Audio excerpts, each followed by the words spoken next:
But we're going to start with the team from the State Theater who are going to tell us about celebrating 90 years of the State Theater.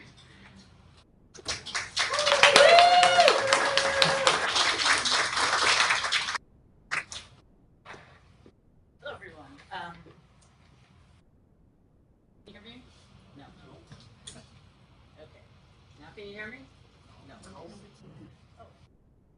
Okay. All right. Now can you hear me? Yeah. All right. Okay. My name is Lindsay, and I'm here with Justin and Tatiana, and we are members of the Board of Directors of Ely's Historic State Theater. I'd like to extend a special welcome to our new Elyites. I don't know which ones you are yet, but this new Elyites Day that we do 3 or 4 times a year is one of the best parts of Tuesday Group. It's getting to know one another and building community right here in Ely, and Ely's Historic State Theater does that too. These are trying times for Ely, no doubt about it, but we have already seen our community pulling together, contributing money, pulling a place to stay, and any and every type of support. We need to keep that community spirit alive, and Ely's Historic State Theater promises to play a pivotal role. Think about a typical big city multiplex. You pay too much for the ticket, too much for the snack, and that's all you get. Can you imagine that same multiplex becoming a command center for fire support, or running an after-school program where elementary kids learn the ins and outs of the film industry and then create their own videos? Of course not. But in Ely, we can imagine it, and then we do it. This year, our own community theater, Ely's Historic State Theater, is turning 90, and we are throwing a huge party. In times like this, a party is sorely needed to counter the sadness and the madness of what is going on around us. So here's where we need you. First, come to our anniversary gala on September 4th. Dress up if you like, pull your finest clothes out of mothballs, and if fancy isn't your style, wear your favorite Carhartts. We'll have music, fine food, craft cocktails inspired by the movies. Who could forget Shaken, Not Stirred, and lively entertainment. Tickets are $50, and they go on sale today. And Justin's going to tell you a little bit more about that in a minute. To be the first, you can buy them right here at the theater or online. When you get to the theater's website, Justin's going to show you how to click through and find where those tickets are for sale. So the gala celebrates 90 years of movies in our hometown. It celebrates the State Theater's history, its rise, its rebirth, and its survival through COVID. But the gala is not only about the past, it's about the next 90 years. So here's the second place where we need you. Please support us. So, okay, drum roll, please.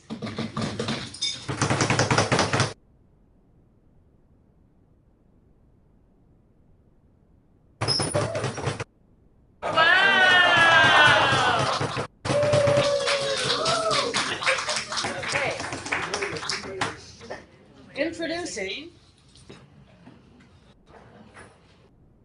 the State Theater birthday cake. And to help launch the next 90 years, you can buy a candle. A candle like this or like this. They're going to light up. I think you have to pull a little lever off. Anyway, they'll work by then. Anyway, you can buy one candle for just $90. And since candles need light, I'm going to borrow a line from Peter, Paul, and Mary. I know a lot of you remember that. Don't let the light go out.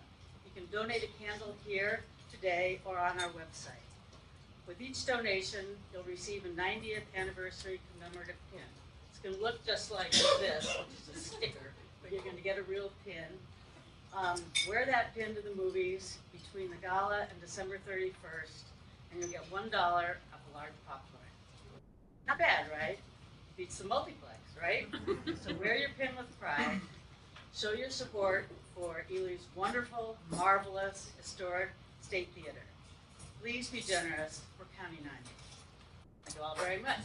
And now Justin is going to guide us through this website. Woo! Hi everyone, my name is Justin Burham. This is actually my first Tuesday group. I'm not new to Ely, I came here in 2019, but it is my first Tuesday group, so thank you very much for coming and listening to our presentation. For those of you that do not know me, I teach biology classes at the college here at Minnesota North College Vermillion, and I'm also the board chair at Ely's Historic State Theater. So we would really appreciate your support in coming out to celebrate our 90th anniversary. The tickets will be on sale today. It's not quite up on our website yet, but if you go to elystatetheater.org, and if you go right to that first page, you'll see at the very top, it's movies that are playing currently. But if you scroll down, you get to the Coming Soon section. And in that Coming Soon section, you will find, by the end of today, a little logo right there for you to start purchasing tickets for the gala. And there'll be an option for you to buy a ticket. And again, tickets are $50. You can buy the candle, which is $90, or you can buy both at the same time. So we highly encourage you to come to our website to see that. You will also be getting some advertisements through email as well as also through Facebook. So if you are familiar with our Facebook page, feel free to go there and also get more information. That's all I really have. Does anybody have any questions for us? Awestruck. We are awestruck. I want to know. Oh, now there's a question. Okay. How's the attendance at the Odyssey? Oh, the Odyssey is amazing. I actually was there on Friday, and it was sold out for the 2 o'clock, and it was nearly sold out for the 6 o'clock. I know Saturday was also a very busy day, so it is the #1 movie in the U.S., and we've had a lot of great reviews about it. I think it's 95%, 97% on Rotten Tomatoes. People are really enjoying the film, so I'd encourage you to come out to see it. I'd like to know who baked or made the cake. Oh. Lindsay, Ian, and Vlad have been working very hard on the cake, so big round of applause for them. Well, and I have to put out the plug for Dave Schmidt at Wolfland Computers, who made our cake topper. Oh, that's amazing. Model, 3D model of the marquee. I don't know if you can read what it says on there on the marquee. I think on the side over there where Lacey, it just says, "Happy birthday." Happy 90th birthday.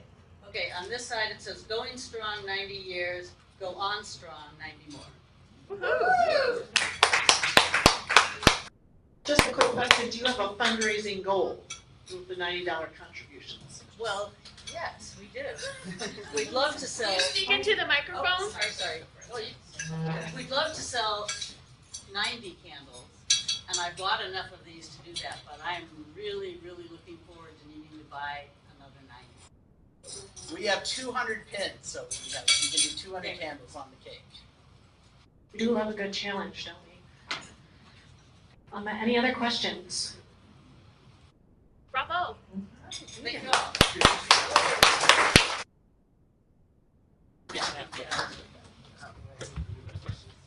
We're going to do a little bit of rearranging briefly. And I see that some of our Meet New Elyites just arrived here, so I won't call them up as the first people. We'll give them a minute to settle in. While we are doing our rearranging, we have several people today that came for their very first ever Tuesday group presentation that aren't necessarily New Elyites, but they've never been to Tuesday group before. So how exciting that I've met several new people to Tuesday group today. Just another celebration and in the theme of our Meet New Elyites Day. Welcome, we're so glad you came. Okay, let's see, is Macy Bernard is here. She'll be our first new Elyiite to introduce herself. So welcome, Macy.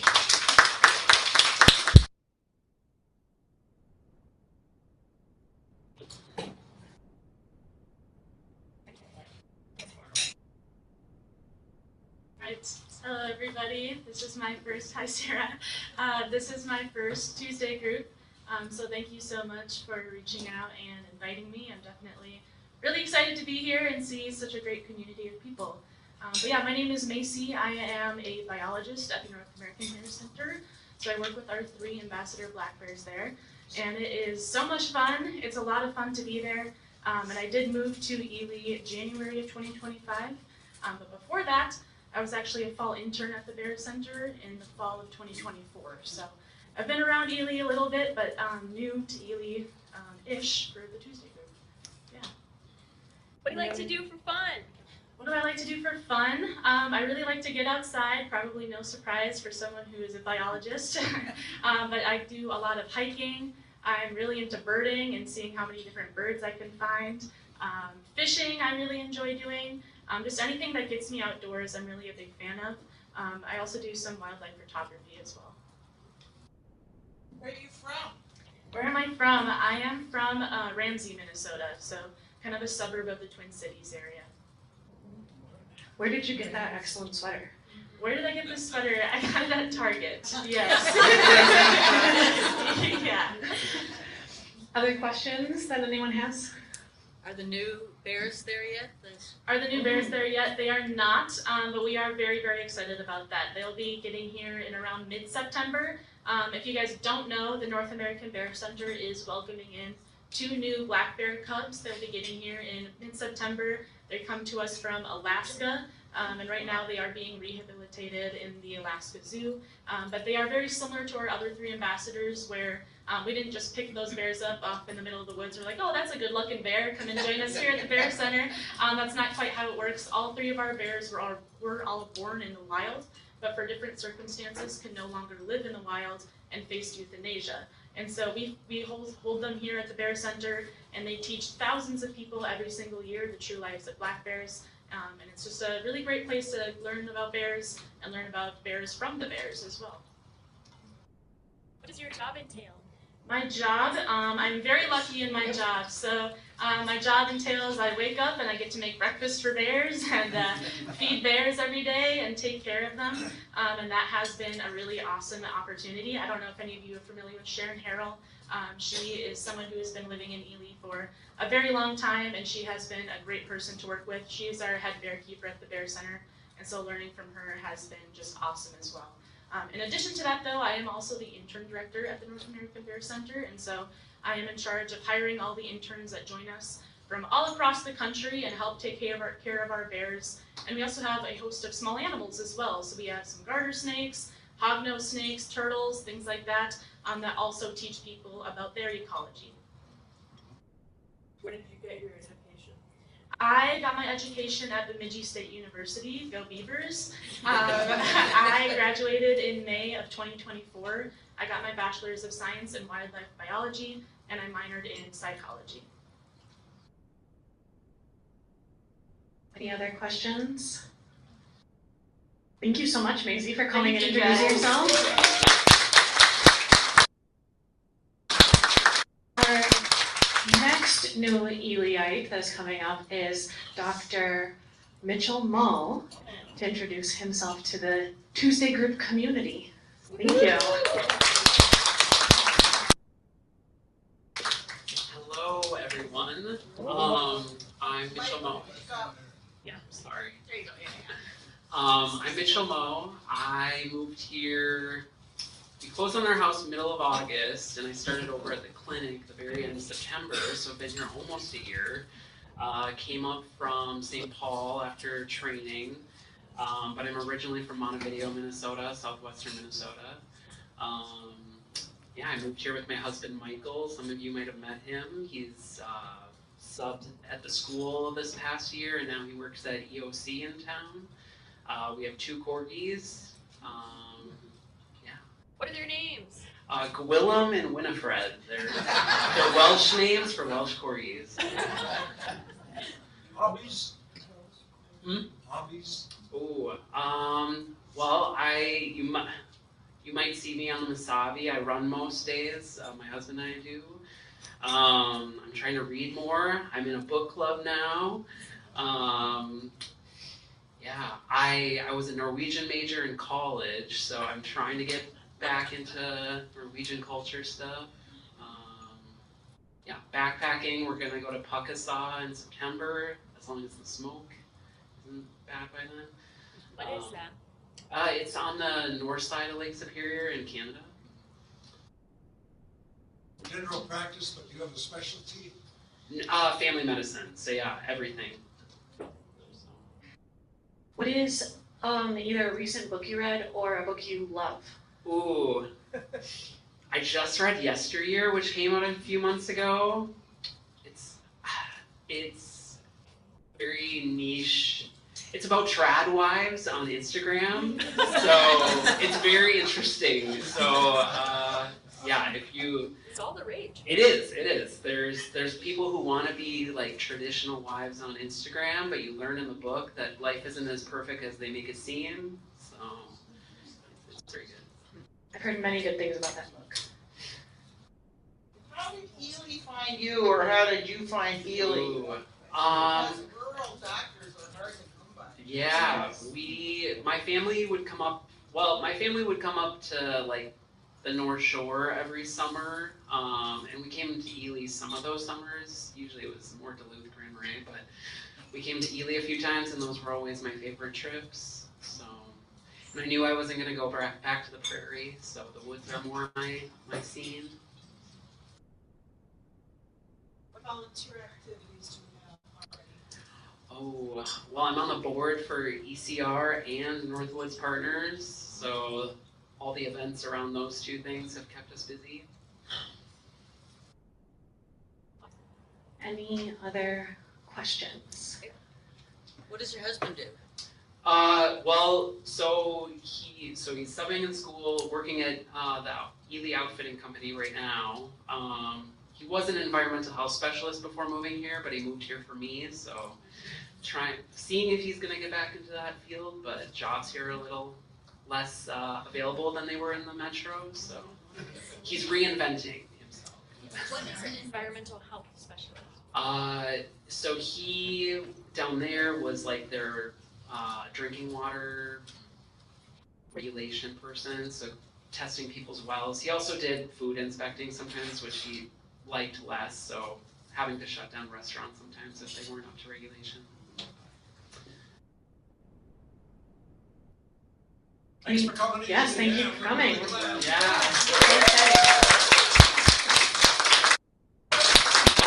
Our next Meet New Elyites person is also working at the clinic and hospital. We have Marlo Dworsky, the nurse practitioner.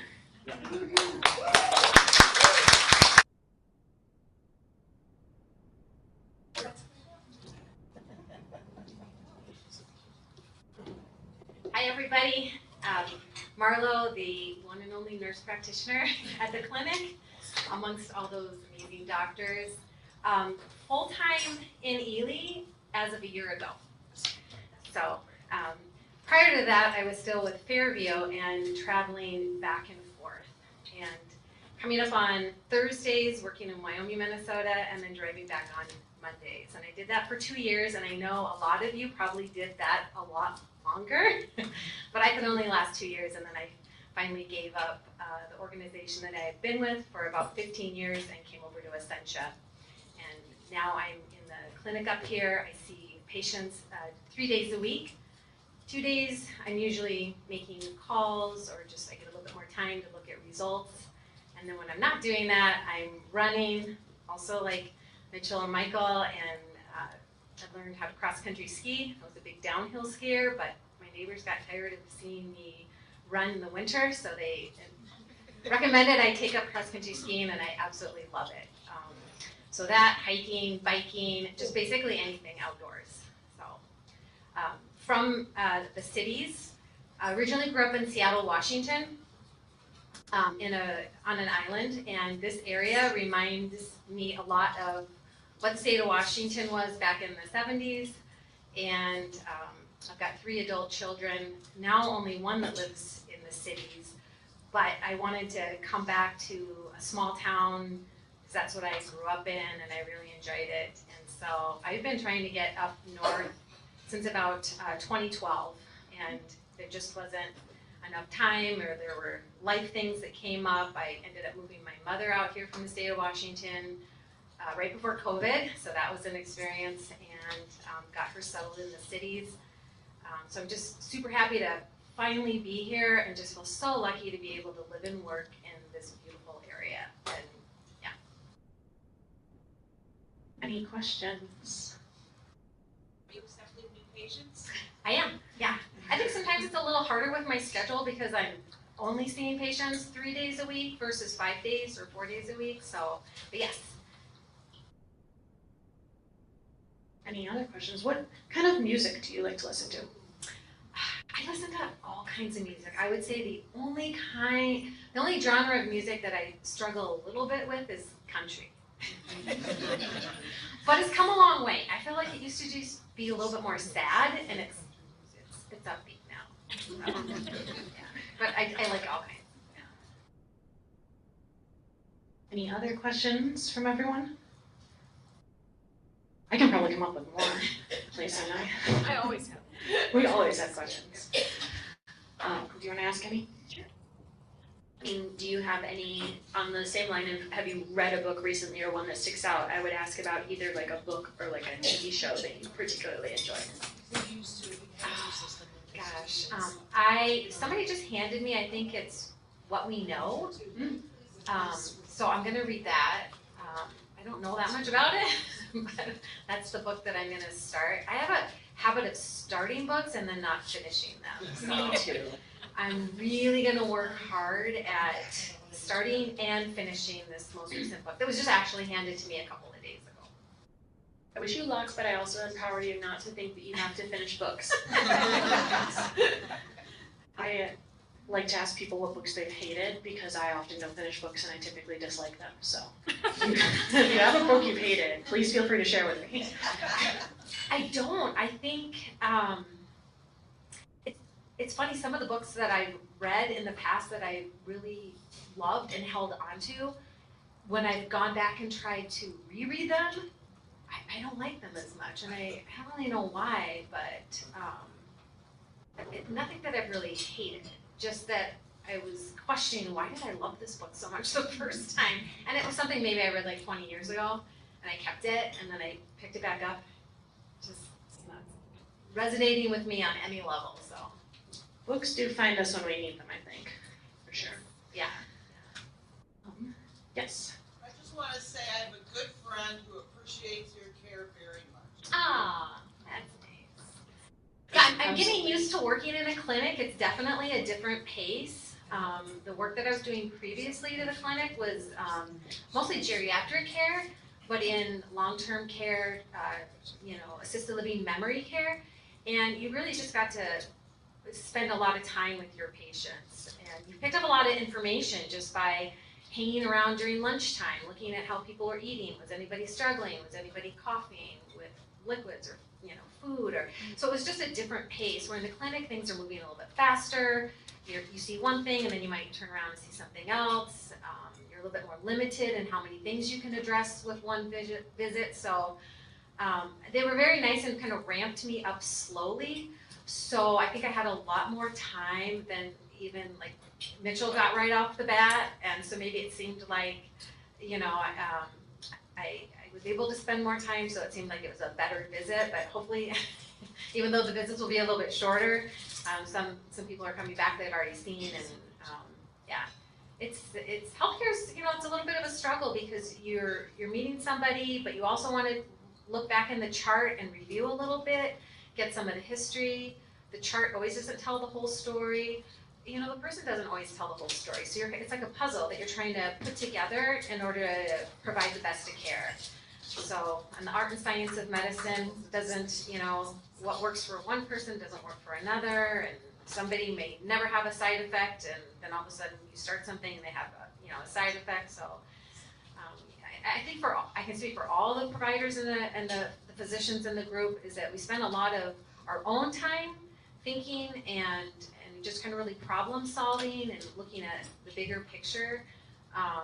So it's not just what happens in the clinic, it's a lot of what happens in the evening or when you're out for a run and you're kind of noodling on something and collaborating with other people just to get a different set of eyes on a problem. So it's really challenging, but it's very rewarding, especially when you actually fix something, as opposed to just kind of putting a Band-Aid on a problem, which we do a lot of too. Thank you. We are definitely very excited and fortunate to have two new healthcare professionals in our community. And in 3 weeks, we will have somebody come and speak about rural healthcare issues as well in 3 weeks at Tuesday Group on August 11th. So mark your calendars for that too. But thank you so much, Michael.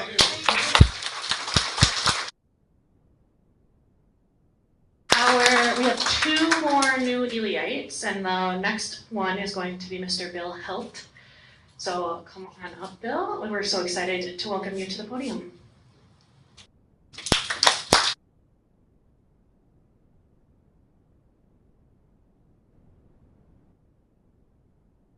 Hi, thanks for having me. First of all, I'd like to say a lot of polished speakers were up here already today.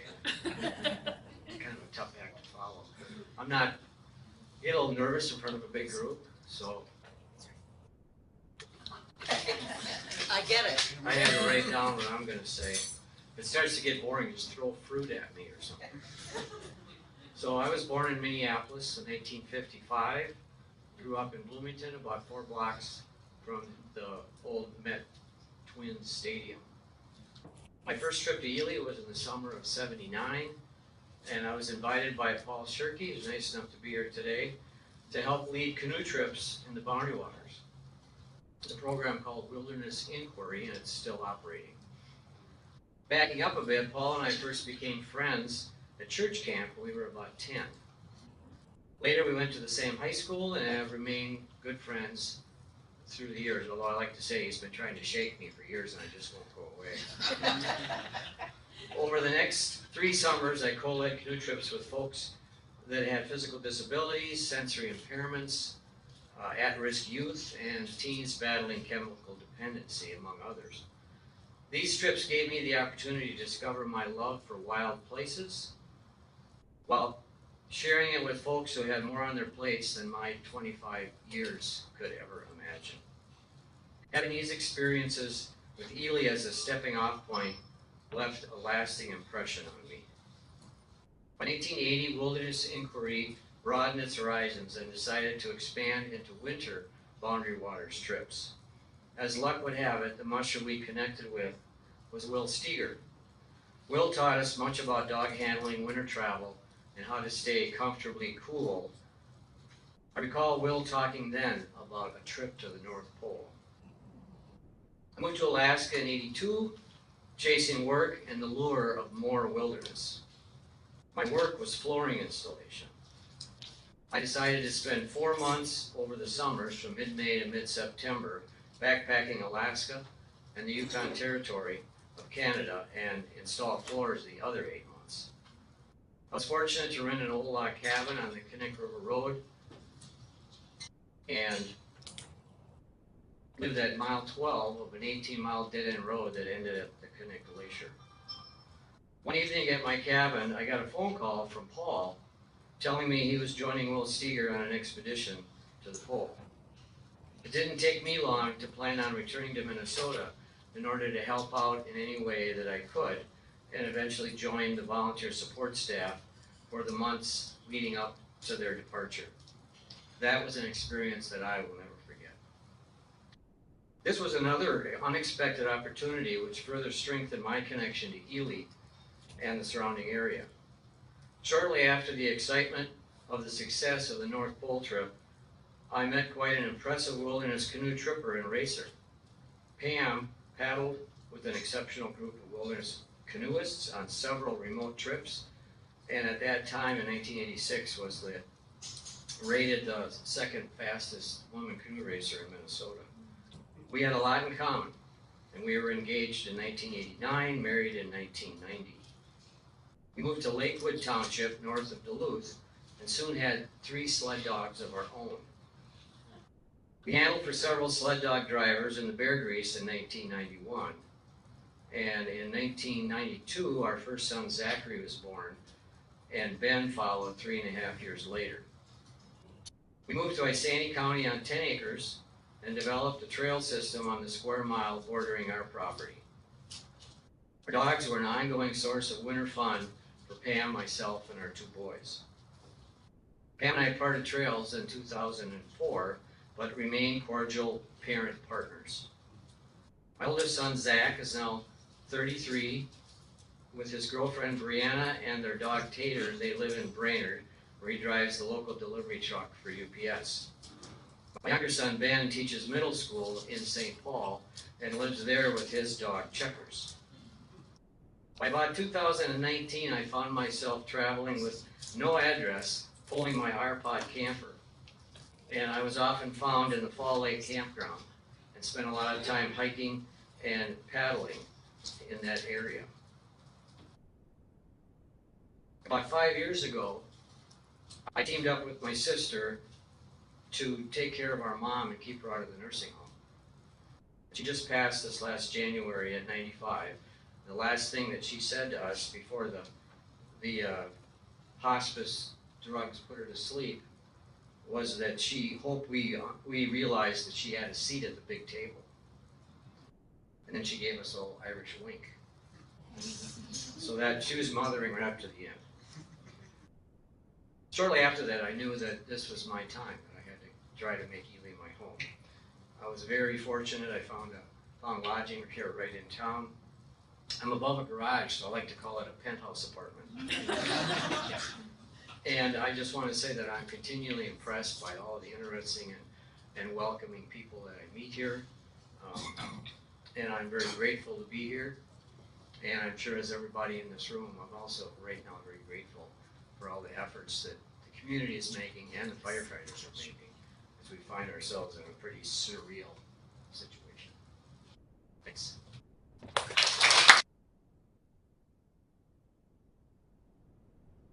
Any questions, I'd be happy to try to field them. But Billy and I like to say we've been fighting since we were changing each other's diapers. We've been together from the get-go, and we're so grateful for all the help that he gave us in the North Pole trip. And he'll give us more help because, as some of you know, this is the 40th anniversary year of that trip. And the entire team is coming here to Ely October 7th to 11th. So we'll have a get-together and we'll cap his talents to make that happen as well. Is it true that you ran the 5-minute mile? And he was a BMC, a big man on campus in high school. Is it true you ran the 5-minute mile? You know, Paul's memory sometimes fails. Actually, I was a 100-yard dash guy, which I always thought was the easiest thing because it's over in seconds. And then you just go get an orange and sit down and relax. The guys that ran the mile, I couldn't ever. As a non-runner, I agree that the 100-yard dash seems better than the other events. I know you talked about it a little bit, but I just wonder if you'd elaborate on, say, another sentence about why Ely felt like the place you wanted to be. Well, it's a combination of the geographic location, all the natural beauty, and there's something about wild places that I got addicted to at an early age, always wondering what's around the next corner, and traveling to places that you've never been. And then it's the people here. I think everybody here knows what I mean. Well, Bill, you might be a new Eliite, but you've been one of the people here for a long time. Do you have any book recommendations that you'd like to share? Well, right now I'm reading a girl named Sydney that Courtney Yasmina, a musician that's played at the Tiki Stage. Where else in town she's played somewhere else here too. Lots of places. She did a house concert. She's also played in Tower, the Cultural Center. And she came here at 17 before her senior year to her grandpa's cabin in Lake Vermilion and enrolled and spent her senior year there by herself. So I'm maybe 40 pages in, and it's one of those page turners where it's hard to turn it down. So I recommend that one. Any other questions we'd like to ask Bill before he leaves the microphone? You can always ask later. Thank you so much, Bill. I'd also like to recommend, because I reread them all the time, most of you have probably read some Sigurd Olson. And if you like the wilderness, you'll love those books. Excellent book recommendations. Thank you. We have one more new Eliite who would like to come up and speak. He is new to the Ely area, living in Tower, and it is Ben Austin. So welcome, Ben.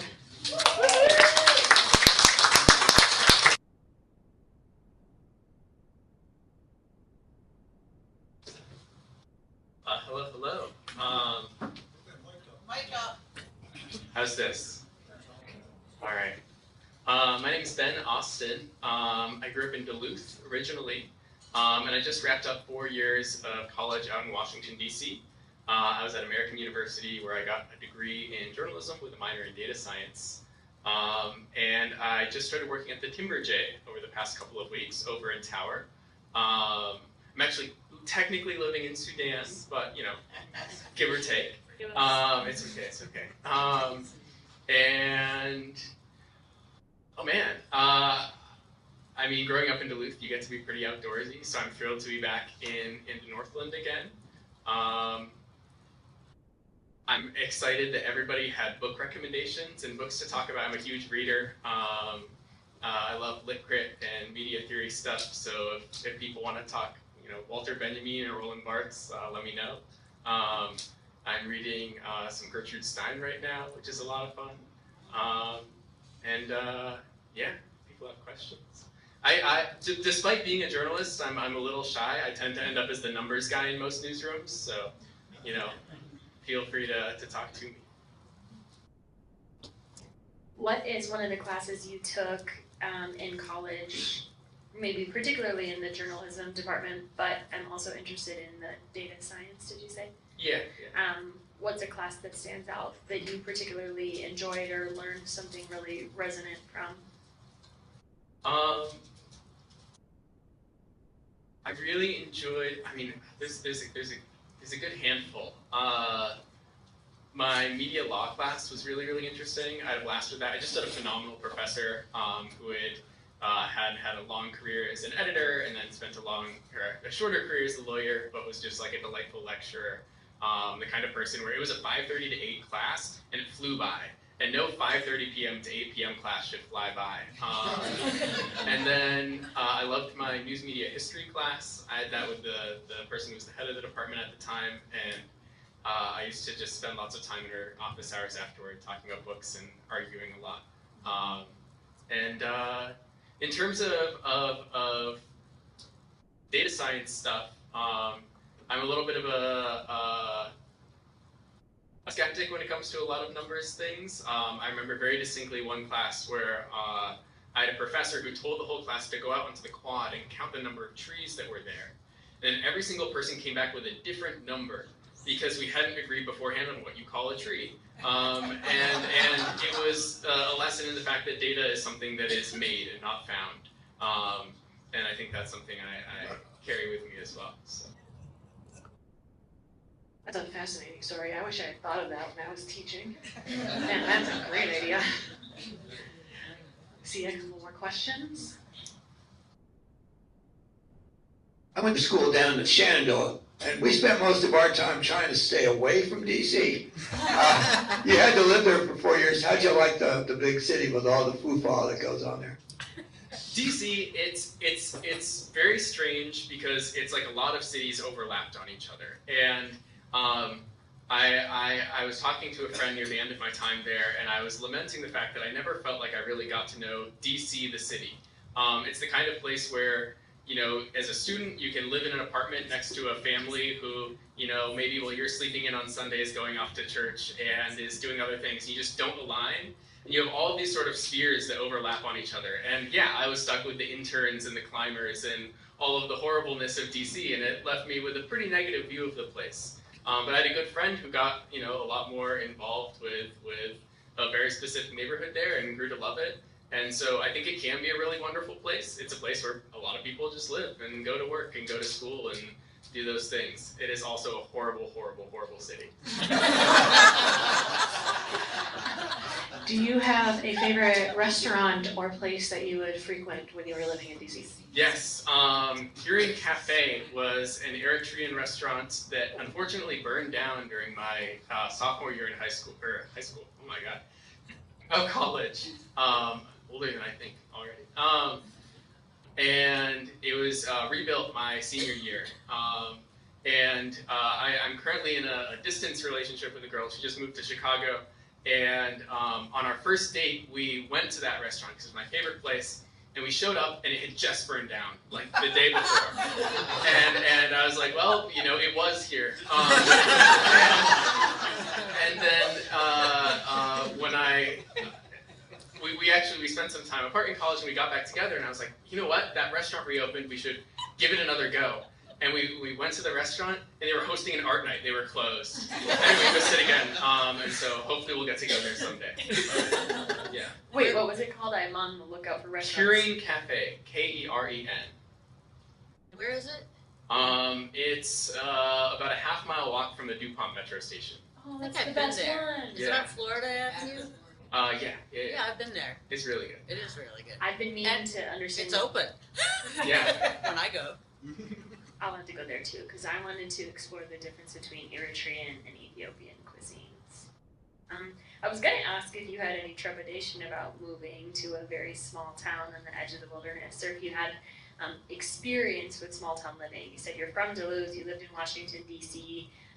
What was your perspective going into moving to a very different community than you'd been before? Well, so I'm currently here as an RFA Corps member. So there's this thing called Report for America. They basically match people up with newsrooms. So it's kind of like a Teach for America sort of thing. So I fill out a whole big application. You talk to the regional manager, they put you in a place. And so I have a 2 to 3 year contract with them. And so part of it is it's a question of how long I'll stay. I still have some interest in doing post-secondary education. It may be one of those things where I go and do that and then come back. I'm in my early 20s, still figuring things out. And I sort of figured, like, I've been in, a medium place. I've been in a slightly larger place. I might as well try a small place and see what I like best. And I gotta say, it's been really lovely here so far. I've been having a great time. Other questions that we'd like to ask now? Well, it was a reflecting pool when you left.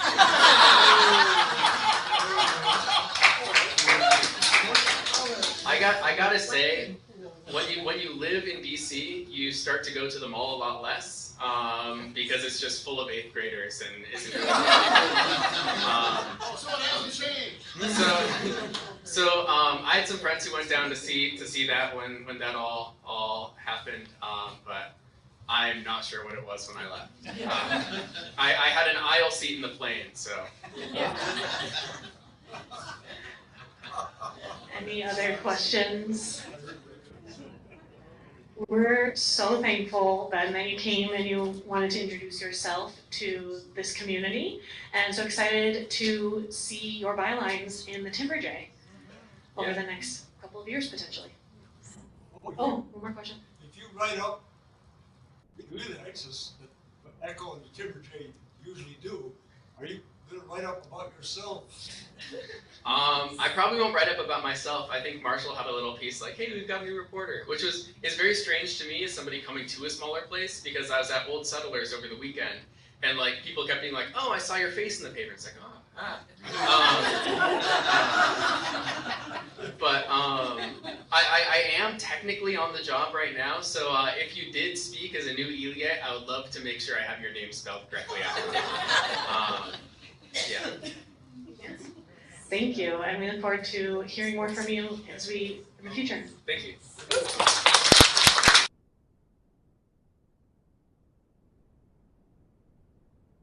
Thank you so much, everyone, for coming today. Meet New Elyites is truly one of the best Tuesday group programs that we have.